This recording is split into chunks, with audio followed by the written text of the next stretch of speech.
Je suis bien trop heureux de vous retrouver aujourd'hui pour cette vidéo, parce qu'on va parler de Spider-Man No Way Home, et sachez qu'aujourd'hui devrait être une journée spéciale Spider-Man. Pourquoi? Parce que là, vous avez cette vidéo. Ce soir, entre 21h et 22h, nous avons un petit live uniquement lié à Spider-Man, pas forcément No Way Home, mais Spider-Man dans sa globalité, avec un invité très particulier, Akams, que vous connaissez sûrement sur TikTok, sur Instagram, même sur YouTube. Donc, on parlera un petit peu de tout ça, de son expérience de Spider-Man, etc. Donc, ça va être très sympathique, et c'est la première fois que je le reçois, donc j'ai hâte vraiment de pouvoir vous proposer ce petit live.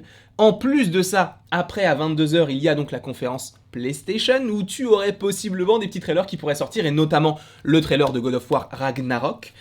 J'ai pas joué à God of War 4, mais bon, pourquoi pas, hein, je vais pas faire de réaction, mais j'irai voir de toute façon le trailer. Et espérons un petit trailer de Spider-Man PS5, sachant que c'est peut-être le moment de l'annoncer, ou... Encore une fois, je ne m'y connais pas du tout en jeu vidéo, mais peut-être que il y aura un petit teaser trailer, je ne sais pas. Je ne sais pas du tout, je ne veux pas m'avancer, mais vous voyez que ce soit aujourd'hui, enfin plutôt là tout de suite avec cette vidéo Spider-Man qui va être excessivement longue, le live de ce soir, plus encore, donc si jamais il y a le trailer de Spider-Man PS5, la réaction au trailer de Spider-Man PS5, et possiblement des petites vidéos qui peuvent en découler demain ou même ce soir, enfin, tout dépend de... Tout dépend, voilà, c'est tout ce que je voulais dire. En tout cas, une journée spéciale Spider-Man, et j'en profite également dans cette petite introduction de te préciser que si tu ne veux aucune information sur Spider-Man No Way Home, ne regarde pas la suite de cette vidéo, parce qu'en fait, j'ai analysé le trailer, vous l'avez sûrement déjà vu, la vidéo qui dure 1h et 8 minutes, je ne sais même plus combien ça dure, mais ça dure plus d'1 heure. Tu as sûrement peut-être déjà vu la vidéo, si tu ne l'as pas vue, je t'invite évidemment à aller la voir, mais... Là, j'ai réanalysé plan par plan pour essayer de savoir comment le film pourrait se dérouler, vraiment plan par plan. Encore une fois, je ne dis pas que ça va se passer comme ça, mais que ça peut se passer comme ça, et vous allez voir qu'il y a même des zones d'ombre, dans le sens où je ne sais pas si tel passage se passe à tel moment et tout, par rapport aux habits, etc. Encore une fois, tout peut changer, ça a été changé numériquement, etc. Peut-être qu'il y a même des scènes du trailer qui ne seront même pas dans le film, mais en tout cas... J'ai essayé d'apporter ma petite analyse de tout cela, et j'espère que ça sera compréhensible pour vous, et sachez qu'il va y avoir beaucoup de photos, hein, parce que c'est mieux si si j'illustre mes propos avec les images du trailer. Donc sachez qu'il va falloir vous poser là, parce que la vidéo on va vraiment prendre le temps. Je ne dis pas que ça va durer 1 heure, mais prenez le temps, parce que j'ai pas mal de choses à vous dire. Et je pense qu'on a fait une bonne introduction là. On va pouvoir commencer de suite. Pourquoi? Parce qu'en fait, selon moi, Spider-Man No Way Home, donc Spider-Man 3 du MCU, est la suite directe à Spider-Man Far From Home. Je vais vous rappeler un petit peu les faits de la première scène post-générique du film. C'est qu'en fait, tu as donc le petit Tom Holland, enfin plutôt le petit Peter Parker joué par Tom Holland, qui se balance dans les rues de New York avec Zendaya. MJ. Ils arrivent donc à un endroit qui semble être Times Square, ou en tout cas ça ressemble un petit peu... Enfin, en tout cas, t'as une grande télé sur laquelle, en fait, on apprend que Peter Parker est Spider-Man à cause de Mysterio, parce qu'il a trafiqué des images, et là, c'est le moment où il dit « Holy shit » ou quelque chose comme ça, « What the fuck ». Donc, à ce moment-là, ça c'est encore dans Far From Home. Mais en fait, dans le trailer de Spider-Man No Way Home, qui est sorti il y a quasiment 2-3 semaines maintenant, eh bien, on apprend d'autres petites choses, dans le sens où on voit qu'il y a donc... des images donc de Peter Parker en Spider-Man avec la tête coupée en deux, on voit qu'il n'est pas tout seul, et c'est ça qui va nous intéresser, dans le sens où pour moi, cette scène-là est ce qu'il se passe juste avant celle-ci, parce que on voit bien que dans la scène de Far From Home, dans la scène post-générique, Spider-Man dépose donc MJ, et le fait qu'on sache maintenant qui est Spider-Man, peut-être qu'il va vouloir protéger MJ pour ne pas que l'on sache qu'elle connaît Spider-Man et pour pas lui causer des problèmes, donc il va peut-être l'emmener avec elle, comme il l'avait fait juste avant qu'on découvre que c'était Peter Parker. Donc juste à ce moment-là, on les voit se balancer, on voit qu'il y a donc sur cette grande tour, alors je ne sais pas si c'est Times Square, mais en tout cas ça ressemble un petit peu, on n'a que le haut, donc on voit cette tête coupée en deux, où on comprend que c'est Spider-Man, donc Tom Holland, enfin Peter Parker, on voit qu'ils sont à deux, donc ça m'étonnerait beaucoup que ce ne soit pas la suite logique, puisque juste après, on a une scène où ils sont au-dessus d'un pont, enfin sur un pont, et on a donc le costume de Far From Home qui était juste ici, que l'on retrouve juste donc là, logiquement, ça me paraît logique pour le coup. Mais donc on comprend que c'est la suite de la scène, sachant que, comme je te l'ai dit, pas Zendaya mais MJ était au sol, et au fur et à mesure tu peux comprendre qu'il a voulu la protéger, la récupérer avec lui, enfin en tout cas la prendre avec lui pour aller se balancer, pour aller se cacher. Sauf que on le voit, je suis dessus, mais vous voyez un petit peu des petits bouts d'hélicoptère, donc on voit qu'il y a des médias qui sont déjà là pour capturer le moment présent. Et donc, on comprend que il est clairement dans le caca, notre ami Spider-Man. Donc, en tout cas, ça c'est comme ça que le film pourrait commencer, avec Spider-Man donc qui est accusé d'avoir tué donc Mysterio, et on comprend que c'est Peter Parker. Je pense que le film va commencer comme ça, puisque c'est la suite logique à Spider-Man Far From Home. Donc voilà, et sachant en plus qu'on a déjà fait la vidéo sur la chronologie post-Endgame, mais ce qui est assez intéressant de noter par rapport à Spider-Man Far From Home, c'est que c'est le film qui a suivi Endgame au niveau de la sortie des films, mais c'est le film qui est le plus éloigné par rapport à tous les autres films qui sont sortis, puisque Far From Home se passe sûrement durant l'été 2024, sachant qu'Endgame se passe en 2023, sachant qu'entre Endgame et Far From Home, il y a 8 mois qui se sont écoulés. Sauf que tu as donc WandaVision, tu as Falcon and the Winter Soldier, tu as Loki, même Shang-Chi, tu as pas mal de programmes qui, eux, se passent durant ce laps de temps, et donc c'est assez étrange d'avoir un film qui sort juste après Endgame, mais qui se passe après tout ce que l'on va voir par la suite, même Eternals, donc ça va être assez intéressant, peut-être même Hawkeye, ça va être assez intéressant, donc bref. Ce qui est intéressant du coup à souligner, c'est que là, ce début donc de film se passe logiquement à la rentrée, dans le sens où ça se passe sûrement en septembre. Cependant, vous allez voir que ça va peut-être s'étaler sur plusieurs mois. On va voir de toute façon, je vais vous analyser ça plan par plan. Donc, on comprend par la suite qu'il va aller au commissariat, puisque on va l'accuser d'être... on va accuser Peter Parker d'être Spider-Man et du coup d'avoir tué Mysterio, parce qu'à la limite, si on dit juste que c'est Spider-Man, on va rien lui dire, puisque Tony Stark a dit qu'il était Iron Man à la fin d'Iron Man 1, et on lui a rien dit. Donc, à mon avis, c'est qu'il est là parce qu'il a supposément tué Mysterio, et ils vont essayer de trouver des preuves. Et c'est ça qui va nous intéresser. Pourquoi ? Parce que ce petit personnage-là, au début... Moi, je m'étais dit que ça allait être juste un petit policier qui était avec lui. Après, en y réfléchissant, je me suis dit, mais non, en fait, c'est grave possible que ce soit Matt Murdock parce qu'ils sont en train d'éplucher des dossiers ensemble pour peut-être pouvoir le défendre. Sauf que, et là, attention, spoiler, parce que, je vous ai dit, hein, si vous voulez pas être spoilé du film, ne regardez pas la suite de cette vidéo, mais du coup, sauf que, le trailer a été diffusé sur des écrans IMAX, et on peut apercevoir, du coup, hop là, si je fais ça, la tête du petit bonhomme, qui n'est pas Matt Murdock joué par Charlie Cox, sachant qu'on sait, hein, c'est pas officiel mais on le sait, il y a tellement de rumeurs qui disent que Charlie Cox sera dans le film, qu'on sait qu'il sera dans le film, et qu'il sera sûrement son avocat, mais ça on va y venir après. Donc vous voyez que, du coup, ce petit bonhomme là n'est pas Matt Murdock. Oui, il est peut-être habillé pareil dans le sens où il a la chemise blanche, la cravate, il a la barbe, etc. Mais ce n'est pas Matt Murdock. Encore une fois, tout peut être modifié numériquement, mais à mon avis, ce n'est pas lui. Donc, à mon avis, lui, c'est juste un des policiers qui était en train de l'interroger, et d'ailleurs, on a son visuel dans le trailer. Bon, j'ai pas pris la photo du visuel du personnage, parce que c'était pas forcément ultra intéressant, mais là, du coup, on comprend que ils vont essayer de savoir ce qu'il s'est réellement passé. Mais on n'arrive pas vraiment à savoir de quel côté est ce personnage-là. Donc, moi, j'estime que ces personnages-là sont peut-être donc des policiers qui veulent faire inculper Spider-Man pour ce qu'il a fait, sauf qu'il sera sûrement défendu par un avocat commis d'office qui se trouve à New York, qui peut être le petit Matt Murdock. Je me suis trompé dans mes petites notes. Le petit Matt Murdock qui, lui, donc, est un avocat qui est basé à New York, et plus précisément à Hell's Kitchen, donc moi j'aimerais beaucoup qu'il fasse une apparition, ce qui est fort possible, et à mon avis... il ne sera qu'en Matt Murdock. C'est même pas à mon avis en fait, c'est que c'est une rumeur qui a été lancée, je ne sais plus par qui, je ne sais plus si c'est Daniel Richtman ou si c'est Jeremy Conrad, enfin bref, ce sont des scoopers qui ont dit que si il y a Daredevil dans le film, ce ne sera pas Daredevil en fait, ce sera uniquement Matt Murdock en tant qu'avocat. Et si on a Matt Murdock en tant qu'avocat, et qu'en plus de ça, on a donc Spider-Man qui semble être inculpé pour quelque chose, on peut se dire que ce sera son avocat commis d'office ou son avocat tout court. Donc moi j'aimerais beaucoup que ça se passe comme ça, que du coup Matt Murdock réussisse à faire sortir Spider-Man, enfin en tout cas Peter Parker, qu'il réussisse à faire comprendre du coup aux gens que oui, même si c'est lui Spider-Man, les images ont été trafiquées, et donc peut-être qu'on aura une réponse de savoir si Mysterio est réellement mort ou pas, à voir encore une fois, puisque dans le trailer on a les 5 Sinister Six, donc il en manque un.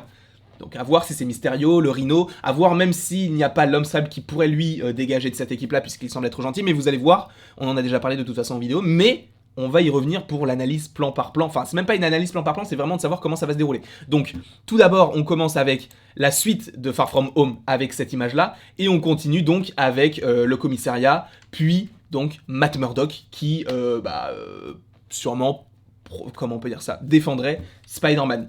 Par la suite, on a la rentrée de Spider-Man de Peter Parker, et on voit que tout le monde et sur son téléphone pour savoir, enfin pour avoir la première image du perso, parce que bah ça a été plébiscité, donc on sait que c'est lui.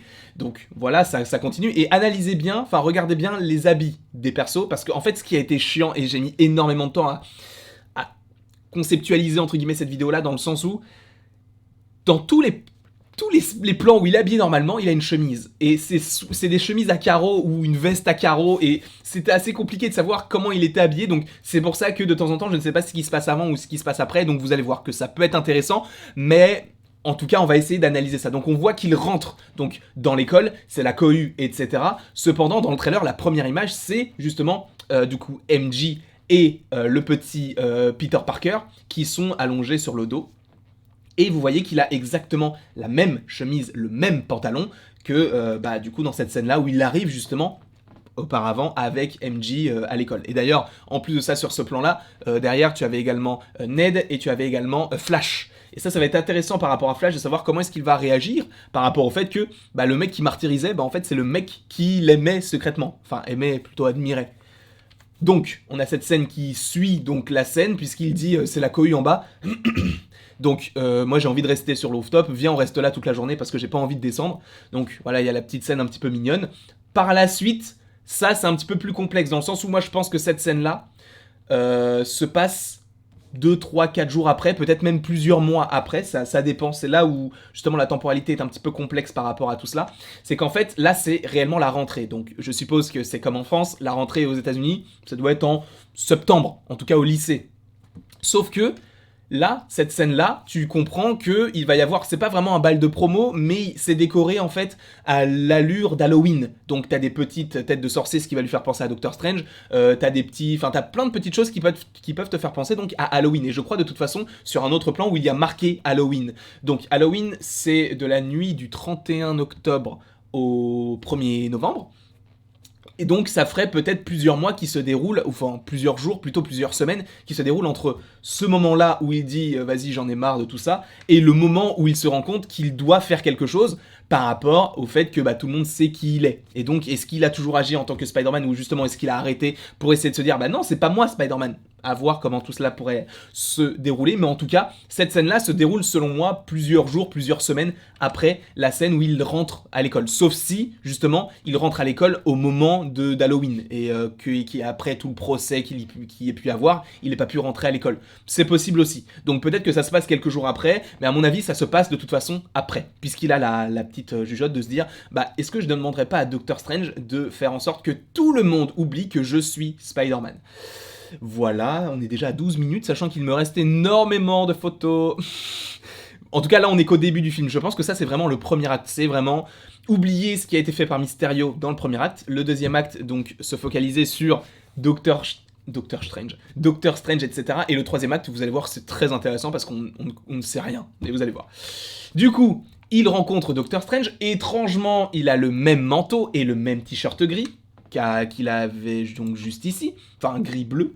Donc il est habillé de la même façon, et donc on peut comprendre que cette scène-là, quand il est à l'école, il se rend compte qu'il peut aller voir Doctor Strange, donc il y va juste après les cours. C'est comme ça que j'imagine la chose. Encore une fois, ça peut ne pas se passer comme ça, mais je me dis pourquoi pas. Donc il va voir le petit Doctor Strange, qui est, encore une fois, un peu étrange, dans le sens où on se dit, est-ce que c'est vraiment Stephen Strange ? Ou est-ce qu'on nous prendrait pas un peu pour des jambons ? Attendez, j'ai perdu la photo. Parce que du coup, j'ai pas calibré mon stream deck, je suis vraiment sur OBS. Donc on va faire comme ça, voilà. Donc est-ce que c'est vraiment ce Doctor Strange là ? Là est toute la question. Et vous allez voir que même par rapport au décor, c'est assez intéressant parce que la question se pose. Donc on voit qu'il est toujours habillé de la même façon, donc il a bien le manteau qu'il avait juste ici, donc c'est la même scène logiquement. Donc quand il lui dit est-ce que vous pouvez m'aider, il lui dit non je vais pas t'aider, mais il fait un petit clin d'œil genre j'attends que Wong parte pour t'aider. Et par la suite ils vont faire donc ce petit sort qui va faire en sorte que tout le monde est oublié Peter Parker. Et c'est là où ça va nous mener à une autre vidéo qui arrivera bientôt par rapport à l'épisode 4 de What If, et donc à ce Doctor Strange suprême, je crois. Je ne sais plus comment il s'appelle. Mais donc ce Doctor Strange qui était un petit peu particulier dans What If, qui pourrait être dans cette série. Dans ce film-là, on va analyser ça encore une fois, plan par plan. Et donc par la suite, il le déstabilise. C'est pour ça qu'on se dit, est-ce que c'est vraiment Doctor Strange ? Parce que Doctor Strange ne serait pas déstabilisé par un enfant, uniquement un petit bonhomme comme lui. Donc en tout cas, J'ai perdu le fil, c'était juste ici. Donc, on voit que le bug a tout détérioré. Il semble y avoir un bail de multivers, de toute façon, juste après, on l'évoque. Et par la suite, on a ce genre de plans qui étaient des plans que l'on pouvait voir notamment dans le premier Doctor Strange, avec beaucoup de couleurs, des petites lignes, on ne sait pas vraiment si c'est l'éternel flux temporel, etc. Enfin, ça peut être lié à plein de choses, mais donc, on sent que ça a causé pas mal de petites crottes. Sachant que, bah, par exemple, ça, je crois que je me suis trompé, oui, c'est ça. Sachant que, par exemple, cette scène-là qui est dans le trailer et qui est même l'image du trailer, je sais pas vraiment ce que c'est, dans le sens où on voit qu'il a la main dans un cube qui a le logo donc du Sanctum Sanctorum, mais il a le costume noir et rouge. En plus, Doctor Strange fait une tête bizarre. Est-ce que ça ne serait pas une scène qui se passe après, ou avant, ou j'en sais rien du tout, mais une scène qui montre à Spider-Man comment se déroule aujourd'hui l'univers du multivers, justement. Pourquoi? Parce qu'en fait, cette scène-là me fait énormément penser à ce que l'on a eu dans Doctor Strange 1 avec l'ancien qui montre à Doctor Strange qu'en fait, il ne connaît rien. Et justement, ça peut créer un petit... comment on peut dire ça? Alors, je ne saurais pas comment expliquer, mais dans le sens où Doctor Strange, lui, il est magique. Et il croyait pas à la magie, il croyait en la science. Et c'est peut-être pareil pour Peter Parker qui, lui... Oh, bah, je suis plus là. Oh, crotte, j'ai oublié de mettre ma photo. Attendez, hop là. Je me remets là. Voilà. Lui qui donc est un personnage vraiment peut-être un petit peu plus terre à terre, avec donc la science surtout, il se focalise surtout sur la science, donc peut-être que la magie, lui, il n'y croit pas forcément. Donc c'est peut-être dans ce cas-là que il va lui montrer que, bah, en fait, ce que tu connais en science, ok, mais tu connais pas tout ce qu'il y a autour. Et c'est pourquoi on va avoir des petites scènes comme on a eu dans le premier Doctor Strange, donc avec le monde qui se rentre dans une sorte de trou, etc. Enfin, une scène qu'on avait déjà eu dans Doctor Strange pour expliquer en fait à Peter tout ce qui est possible de faire dans le multivers et avec la magie. Et justement, peut-être que c'est à ce moment-là qu'on va voir les différents... comment on peut dire ça? Bah, vous savez, il y avait des Lego, même les Funko Pop qui teasaient un costume de Spider-Man qui était un petit peu lié à la magie. Donc peut-être que c'est à ce moment-là que Doctor Strange va peut-être l'aider à avoir ce costume. Encore une fois, on n'en sait rien du tout, mais je me dis, pourquoi pas? Ça pourrait être intéressant. Donc on a ce genre de scène qu'on en avait déjà. Par ailleurs, on sait que c'est New York parce que on reconnaît l'Empire State Building. Je sais même pas si c'est ça d'ailleurs, mais bon bref, on reconnaît New York. J'arrive pas vraiment à voir si on arrive à distinguer la tour des Avengers. Bon, c'est pas très grave, sachant qu'elle n'existe plus vraiment, mais à qui est-ce qu'elle appartient maintenant, on ne sait pas. En tout cas, par la suite, on a ce genre de plans qui sont vraiment des plans très très étranges avec les métros de New York. Moi, je pense que c'est vraiment dans la même lignée que la scène de Doctor Strange, dans le sens où il va lui montrer en fait que tout est possible et il peut faire tout et n'importe quoi. Là, ils sont peut-être dans sur la route 66, là, tu sais, là où il y a le Grand Canyon, tout ça. Je sais même pas si c'est lié au Grand Canyon, tout ça, mais en tout cas, ils sont peut-être au Grand Canyon et ils montrent du coup que tout est possible en rentrant donc dans un univers un petit peu plus magique. Et justement, ça va nous ramener à cette scène-là où ils vont revenir au final. Enfin, en fait, on sait pas si ça se passe avant ou si ça se passe après cette scène-là. Mais en tout cas, si ça se passe avant, c'est cool. Si ça se passe après, c'est cool. Dans les deux cas, c'est cool. Mais justement, cette scène-là où il cause pas mal de petits problèmes, est-ce que ça ne pourrait pas l'alerter sur quelques autres problèmes du MCU? Et notamment cette scène-là dans Loki où tu vois que l'éternel flux temporel se détériore, s'explose entre guillemets et ouvre de nouvelles brèches qui vont possiblement ouvrir les portes du multivers avec Kang, etc. Tout a été expliqué dans Loki. Justement, cette scène-là peut être liée également à la scène post-générique de WandaVision, avec Wanda qui, elle, est tranquillement en train de lire son livre. Elle lit pas une BD Titeuf, hein. Non. Là, elle est en train de lire techniquement le Darkhold. Donc, c'est quand même quelque chose d'assez consistant. Je ne sais pas, moi je pense que oui. Mais donc elle est tranquillement en train de lire ça, et elle entend ses enfants. Est-ce que ce ne serait pas lié du coup à cette scène-là où justement tout est connecté? On en avait déjà fait la vidéo pour expliquer un petit peu donc la chronologie entre guillemets de post-endgame et donc possiblement du multivers. Donc Wanda entend tout ça, sachant que Wanda, on sait qu'elle est au casting de Doctor Strange in the Multiverse of Madness, donc Doctor Strange 2, qui sortira juste après Spider-Man No Way Home et qui semble être la suite de Spider-Man No Way Home. Et justement, revenons à cette scène post-générique. Wanda qui entend ses enfants, on sait qu'elle va causer beaucoup de problèmes, mais on sent qu'elle va causer des problèmes, mais liés à un problème qui n'est pas causé par elle, dans le sens où c'est sûrement lié à Sylvie, et peut-être même, allons plus loin que ça, c'est peut-être même lié à Doctor Strange. Pourquoi pas, avec donc cette scène où il va essayer d'aider Spider-Man. Est-ce que c'est le vrai Doctor Strange ou pas? Telle est la question. Du coup, on a juste ici donc Doctor Strange in the Multiverse of Madness, qui serait selon moi la suite directe de No Way Home. Et par ailleurs, dans la suite du trailer, on ne voit plus Doctor Strange. Et justement, ce que j'estime, c'est que là, ce serait possiblement la fin de l'acte 1. Ou en tout cas, on est au début de l'acte 2, avec Doctor Strange qui part, tout simplement. Est-ce que vous vous souvenez de ces scènes-là? Alors, ces scènes-là, enfin, en tout cas, ces photos ne sont pas dans le trailer. Ce ne sont pas des photos du trailer, même si, bon, on voit qu'il a le même t-shirt que, bah, vous savez, avec les calculs, avec les petites billes, enfin, je sais pas vraiment comment ça s'appelle, mais bref, vous avez compris. Donc, cette scène-là, en fait, c'était les moments où ils annonçaient le titre avec des faux titres, tout simplement. Et on avait des photos en plus des titres. Donc on avait cette première photo-là, où on voit qu'ils regardent tous dans la même direction. Et par rapport au décor, c'est ce que je vous expliquais, tout est blanc derrière. Donc on sait qu'ils sont dans le Sanctum Sanctorum. De toute façon, on avait analysé par rapport au carrelage. On savait que c'était le Sanctum Sanctorum. Et de toute façon, on voit qu'ils regardent tous dans la même direction. Vous voyez qu'il y a une ombre sur Zendaya, enfin sur MJ, pardon.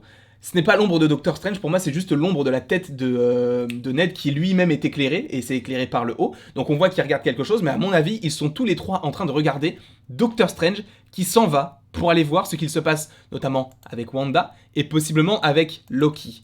Et justement, en ayant cette petite photo, on peut se dire, bah ça va être un truc de fou, parce que, bah, ça veut dire que tout est connecté et tout se passe en même temps. Donc ça va vraiment être un arc totalement fou. Et souvenez-vous bien que ce film-là n'est vraiment pas à négliger. Hein. Oui, on aime beaucoup No Way Home, mais Doctor Strange 2, ça sent très très très très très bon. Donc on a cette première photo avec les trois personnages. Et vous voyez que par exemple, Zendaya a toujours le petit bonnet. Par la suite, on voit qu'ils sont... ah oui, je me suis trompé de photo. Du coup, oui, le truc que j'estime, c'est que peut-être que par la suite, c'est vraiment du coup Doctor Strange de What If qui est donc dans le corps de Doctor Strange, à voir comment What If se déroule, à voir si ça a réellement un lien avec Spider-Man No Way Home, sachant qu'on sait, en tout cas on sait, il y a des rumeurs qui parlent de ce personnage-là, donc de Doctor Strange de What If, donc le suprême Doctor Strange, dans le film Doctor Strange in the Multiverse of Madness. Ça pourrait être intéressant, mais à voir.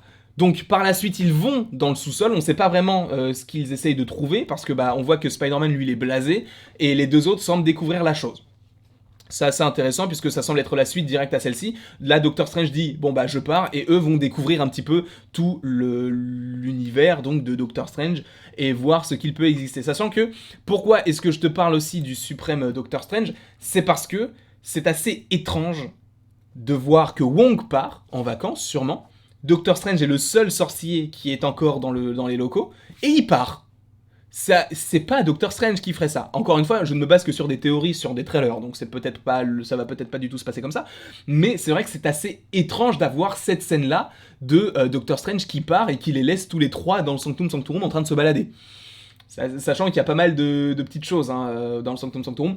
Après avoir, peut-être que c'est bien Doctor Strange, mais ça me semble assez étrange. Par la suite, on voit que Zendaya enlève son bonnet, enfin MJ enlève son bonnet. Du coup, c'est la suite à tout ce qu'on a vu, ils sont habillés de la même façon, donc on sait que c'est la suite. On voit d'ailleurs, j'avais pas remarqué, mais vous savez le petit chien sur l'ordinateur, on voit qu'il est marqué, je crois que c'est marqué It's okay ou It's fine, ou je ne sais plus. En fait, c'est un petit chien qui sourit, qui boit du café, et autour de lui, ça prend feu. Et en fait, ça me fait penser, je trouve que ça reflète bien cette scène-là, dans le sens où Spider-Man, là, il a l'air calme, bon, même s'il est concentré, mais autour de lui, c'est la merde. Donc, tous les petits détails, moi j'aime bien analyser ce genre de choses.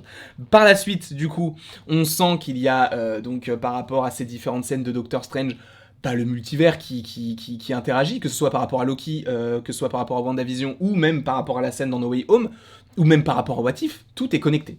Par la suite, donc, on sent que il y a des personnages qui vont popper, notamment ce petit bonhomme d'Electro. Alors on ne le voit pas, et vous allez voir que ça peut être connecté à d'autres scènes du trailer. Bon, on ne le voit pas clairement, mais on sait qu'il est là, puisqu'il y a un éclair jaune. On sait que Jamie Foxx rejoue le personnage, même si ce n'est pas officiel, on sait qu'il revient. Et il a notamment dit mon costume sera beaucoup plus proche des comics, et ne vous attendez pas à avoir un esthétisme comme ce que vous avez eu dans The Amazing Spider-Man 2. Pas de souci. Sachant que là, vous voyez qu'il y a donc la police, il y a les émissions de télé, le Daily Bugle, etc.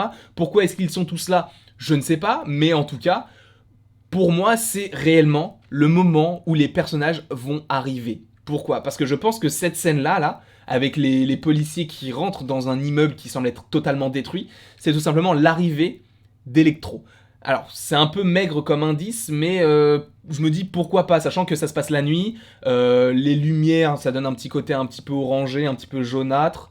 Ça me fait penser un petit peu à cette scène-là. Donc je me dis que c'est peut-être le moment où ils vont essayer de récupérer Electro, et c'est peut-être juste après le moment où d'autres personnages sont arrivés. Notamment Electro, le Bouffon Vert, Docteur Octopus, pas mal de persos, et notamment également l'Homme Sable, puisque, encore une fois, le moment se passe la nuit. Je ne pense pas que plein de scènes du film se passent la nuit. Encore une fois, c'est tout à fait possible, mais je me dis qu'à un moment donné, ils vont devoir condenser pas mal de choses et faire en sorte que le film ne se passe pas sur un laps de temps trop élevé, en tout cas au moment où les personnages arrivent. Et là, je pense qu'on est encore dans le deuxième acte, dans le sens où c'est les personnages qui arrivent.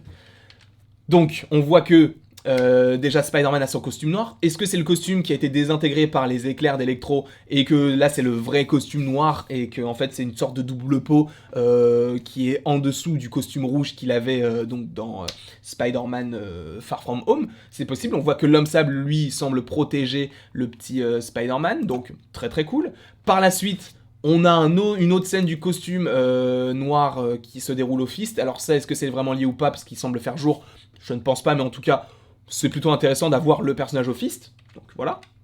Par la suite, on a donc l'arrivée d'autres personnages comme le Bouffon Vert, même si ça, j'aurais peut-être dû le mettre après parce que vous allez voir que ça peut être lié à une autre scène. Par ailleurs, on en parlera juste après.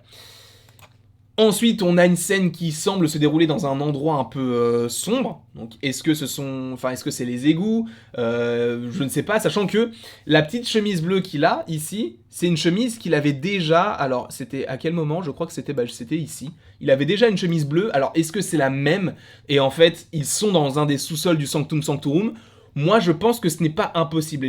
On peut supposer que ce sont des égouts, mais en fait, au moment où la chose qui est derrière lui, qui semble être le lézard, semble l'attaquer, il est protégé par quelque chose d'orangé. Sauf que moi, à ce moment-là, j'estime qu'il n'y a plus Doctor Strange. Ou alors qu'il va revenir, mais pas encore. Donc peut-être qu'ils sont réellement au Sanctum Sanctorum et qu'ils cherchent tous Spider-Man qui est dans le Sanctum Sanctorum, possiblement pas tout seul. Alors je ne parle pas de MJ ou de Ned, mais peut-être qu'il n'est pas tout seul.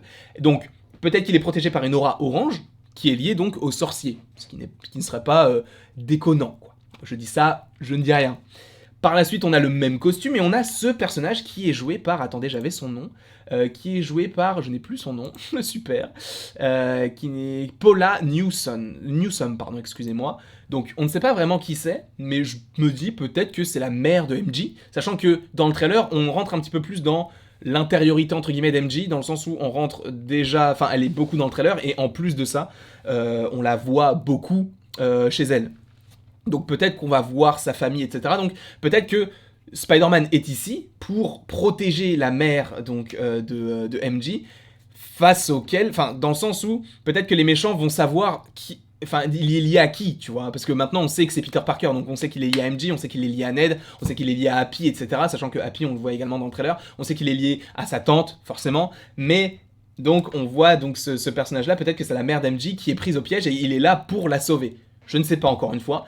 Par la suite, on voit qu'il est sur une petite voiture qui semble être justement la même que celle-ci, puisqu'on voit que au-dessus de la voiture, il y a cette sorte de barre métallique pour poser ses bagages. Donc on voit qu'il y a la même chose ici. Enfin, je sais pas si c'est une barre métallique pour poser les bagages, mais en tout cas, on voit qu'il y a la même barre sur laquelle il est. Enfin, en tout cas, la voiture sur laquelle il est. On voit qu'il a l'Iron Spider, donc il a eu le temps de se changer, le bonhomme. Donc ça, c'est plutôt stylé. Et par la suite, donc vous voyez que c'est pas dans le bon ordre. Enfin, c'est pas dans le bon ordre, dans le sens où on a cette explosion qui intervient plutôt avant la scène donc, où il arrive, puisque ça c'est la dernière scène du trailer. Sauf que vous voyez que le panneau qui est juste ici, c'est exactement le panneau qui est là. C'est la même chose, c'est les mêmes indications.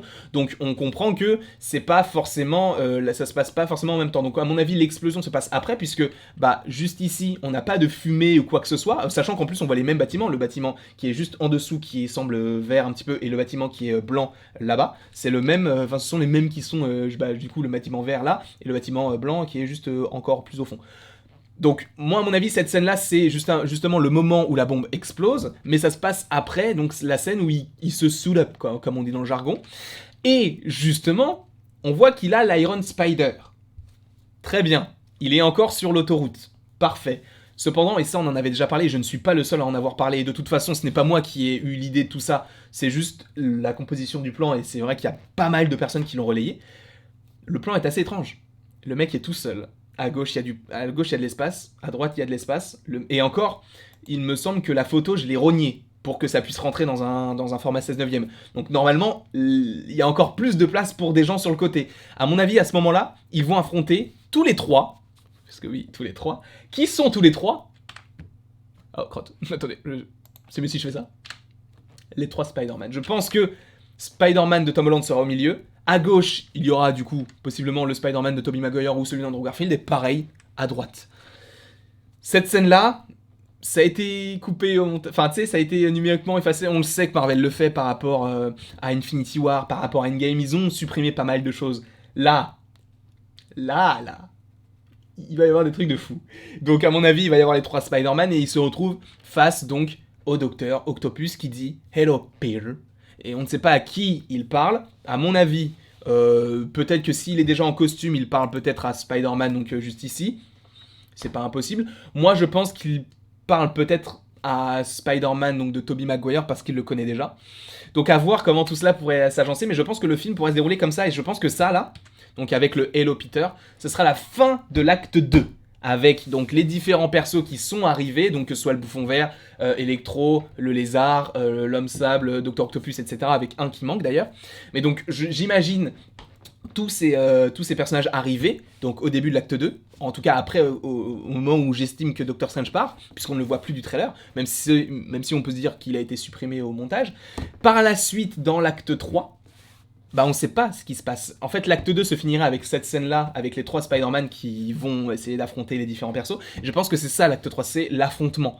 L'affrontement et le dénouement, parce que à mon avis ce film va mal se finir, et encore une fois, là où je vous dis qu'il ne faut pas négliger, attendez, j'essaie de retrouver la photo, je ne sais plus où elle est, mais je crois que c'est ça, c'est pas ça, c'est ça, ce n'est pas ça, c'est ça, ce n'est pas ça, c'est ça, toujours pas, mais elle est tombée, elle est où la photo? Bon, je sais plus, la photo de Doctor Strange in the Multiverse of Madness, je pense que dans ce film-là, il va y avoir tellement de personnages. Mais quand je te dis tellement de personnages, c'est énormément de personnages. Donc, je ne sais pas comment tout ça va s'agencer par rapport à tout le reste du film, mais je pense que la fin de Spider-Man Far From Home va teaser Doctor Strange in the Multiverse of Madness, et ce sera lié évidemment à WandaVision, à Loki, et sûrement à d'autres programmes dont on n'a pas encore l'existence, puisqu'ils nous cachent pas mal de choses, hein. Ils nous cachent pas mal de choses, hein. Bref, j'espère en tout cas que tu as apprécié cette vidéo. Là, je t'ai parlé uniquement des deux premiers actes, dans le sens où le premier acte, pour moi, c'est le fait que Spider-Man doive comment on peut dire ça, se défendre du fait que Mysterio l'est accusé déjà de sa mort, et en plus d'être Spider-Man, et en plus de ça, dans l'acte 2, c'est le départ de Doctor Strange qui va l'aider justement, l'arrivée d'une conséquence multiverselle, donc l'arrivée des trois Spider-Man et des méchants. Et l'acte 3 sera selon moi l'affrontement final, avec possiblement une apparition de Doctor Strange à la fin et une scène post-générique, même si on en parlera plus tard, hein, mais une scène post-générique que j'estime être une petite scène liée à WandaVision, avec Wanda qui... Enfin, peut-être la suite de Wanda, peut-être limite un mélange entre WandaVision, Loki et Doctor Strange 2, et ça donne lieu à une scène qui pourrait être dans le film Doctor Strange 2. En tout cas, voilà tout ce que j'avais à vous dire. Ça va, ça n'a pas été excessivement long, on a fait 33 minutes. Ça va, on a fait pire quand même, on a fait pire, sachant qu'il y a d'autres vidéos en rapport avec Spider-Man qui arrivent, et notamment cette semaine, donc tenez-vous prêts, hein, tenez-vous vraiment prêts. En tout cas, merci beaucoup d'avoir regardé cette vidéo, n'hésitez pas à l'aimer, à la partager, à la commenter, à vous abonner, cela me ferait extrêmement plaisir, et en plus de ça, ce soir un petit live avec Akams, et peut-être une réaction au trailer de Spider-Man PS5, si jamais trailer il y a, je ne dis pas qu'il y a, enfin plutôt qu'il y aura un trailer, mais qu'il peut y avoir un trailer, donc voilà. En tout cas, merci beaucoup d'avoir regardé cette vidéo, et il ne me reste donc plus qu'à vous dire à la prochaine, pour la prochaine.